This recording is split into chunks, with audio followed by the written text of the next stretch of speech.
So yeah, so Elvis was out at a train station. Oh, Right. yeah, he told me, he said it was in Philadelphia, he thought.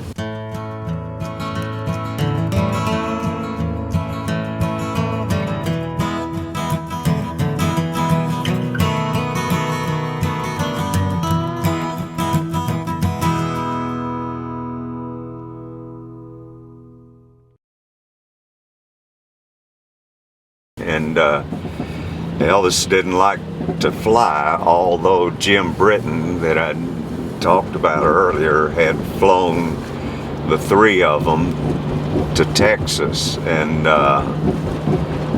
on a chartered flight. But Jim was a professional pilot, and anyway, but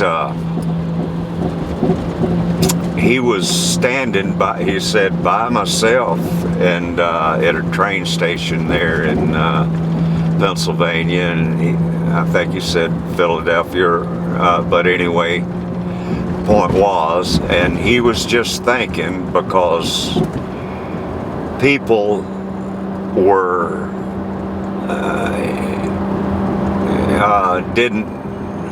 I called him Farley one time, just joking, which we could do when before he become famous and popular, and cause he was out there but not far enough, and he laughed, but he had a hard time with his being famous, because that's what it was. And he was talking about standing at the train station, and what if somebody, he was looking at the tracks, and he said, what if somebody just come up and just blindsided me and just knocked the dickens out of me. He said, and he had that thought in mind, I'm here by myself, catch a train. And he said a little bit later, he felt a tap on his shoulder. He said, and I turned around, and this guy was standing there with a pen and a book, and pointing to his daughter back there. He jumped back because Elvis scared him, and Elvis kind of squared off when he turned around. And so anyhow, after that, and a fight that Elvis told me was in St. Louis, in a club there, and so he said that he started looking for bodyguards, and he come over to Fort Pickering, fellow over there named Steamboat, but he worked on the river, and he was older, and he was tough, and anyways, he didn't take the job, and so Elvis got Sonny and Red, and they were, I think Red just got out of the Marine Corps, which a lot of people did in those days, and anyhow, and usually Sonny was out at his house a lot as a bodyguard, but when he told me that story, Elvis and I was just, Sonny was in the house, but he wasn't in conversation. He might have been up talking to... Are you talking about Red West? No, it was Sonny West. Okay. Red's cousin. Yeah, and he had them both as bodyguards, and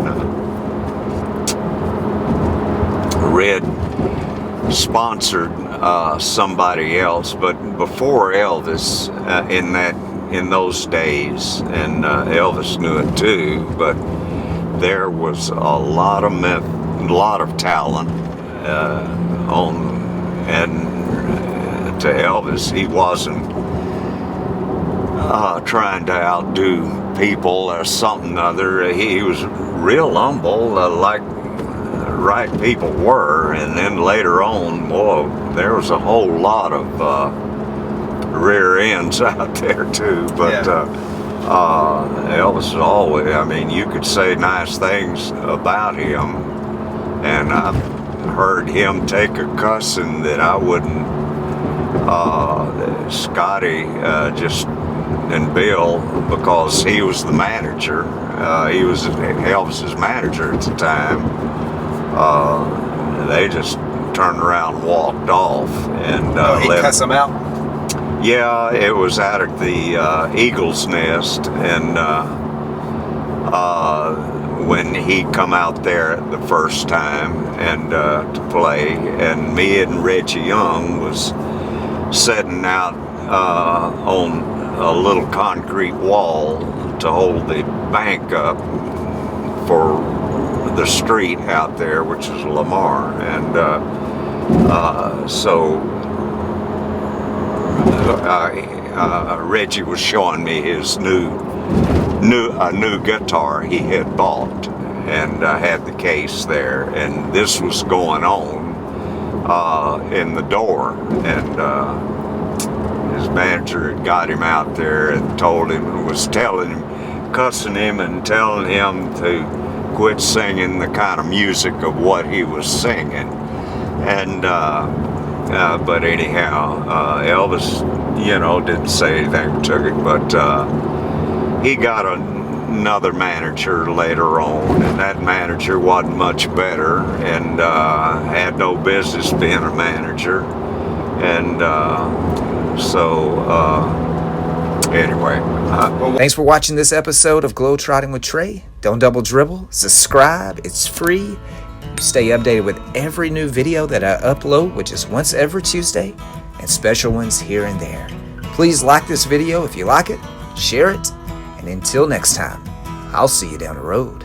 Thanks for watching.